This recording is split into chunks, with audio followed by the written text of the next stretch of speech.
हे नारी बिबस नर सकल गुसाई, आय ना चही नट मरकट की नाई। कलिकाल का प्रभाव देखिए, सभी जो है यानी कि मर्द नारी के वश में हो गए हो। बंदर जैसे नचाते हैं मदारी, वैसे सब मर्द नाच रहे हैं। और ब्राह्मण जो हैं वो शिव सुला दी जाते हैं, वेद को बेच करके अपना पेट भर रहे हैं। न योगी न सिद्धो न वा ज्ञानी, सत्क्रियो न रह काली दावा नल साधनम भस्मताम गतम। कलिकाल के दावा अग्नि में सब भस्म होते जा रहे हैं। नारद जी बता रहे हैं, मैं क्या बताऊं, कि सनत कुमार उनसे पूछ रहे हैं जब क्या हुआ, तब वो नारद जी उत्तर दे रहे हैं, मैं क्या बताऊं। यमुना के किनारे से वृंदावन में पावन भूमि से पसार हो रहा था, देखा एक वृक्ष के नीचे एक तरुणी बैठी हुई है और उसको बहुत सारी औरतें अपने आंचल से पंखा दे रही हैं। हमारी दृष्टि उधर गई, लेकिन मुझे औरतों से क्या लेना देना। लेकिन जैसे मेरी दृष्टि टकराई तो बोली कि भो साधव क्षणम तिष्ठ, ओ साधु महात्मा थोड़ी देर के लिए रुक जाइए, आपको देख करके मुझे परम शांति मिल रही है। आपका दर्शन तो हमेशा जो है बड़ा मुश्किल से आपका दर्शन मिला है।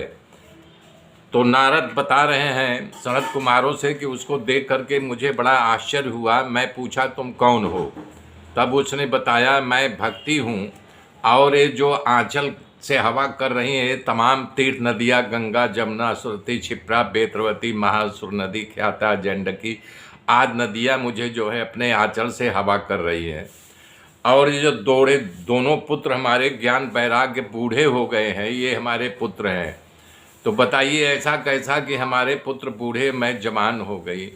तो अपना परिचय बताते हुए कह रही है कि दक्षिण देश में मेरा जन्म हुआ, कर्नाटक में पली बढ़ी, और महाराष्ट्र में कहीं कहीं मेरा सम्मान हुआ, परंतु गुजरात में मैं वृद्ध हो गई। गुजरात से जब मैं वृंदावन में आई तो तरणी हो गई, ये कैसे। तब नारद जी बोले, ओहो ये कली का प्रभाव है, कलिकाल के प्रभाव से तुम जो है भक्ति जवान हो गई और इनका कोई ग्राहक नहीं है, ज्ञान वैराग्य इसलिए बूढ़े हो गए। तो बोले तब मैं क्या करूं, कुछ उपाय बताइए जिससे कि हमें ये शांति प्राप्त हो और हमारे दोनों जो बूढ़ा अवस्था में प्राप्त हैं, मैं बूढ़ी हो जाऊं, ये जवान हो जाएं। तो कह रहे कर्नाटक में पली बढ़ी और महाराष्ट्र में कहीं कहीं मेरा सम्मान हुआ, परंतु गुजरात में मैं वृद्ध हो गई। गुजरात से जब मैं वृंदावन में आई तो तरणी हो गई, ये कैसे। तब नारद जी बोले, ओहो ये कली का प्रभाव है, कलिकाल के प्रभाव से तुम जो है भक्ति जवान हो गई और इनका कोई ग्राहक नहीं है, ज्ञान वैराग्य इसलिए बूढ़े हो गए।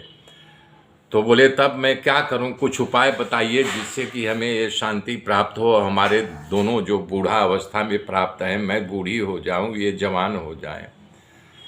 तो कह रहे हैं कि भाई देखो, यद फलम नास्ति तपसा न योगिन समाधिना तत्फलम लभते सम्यक लोकेशव कीर्तन।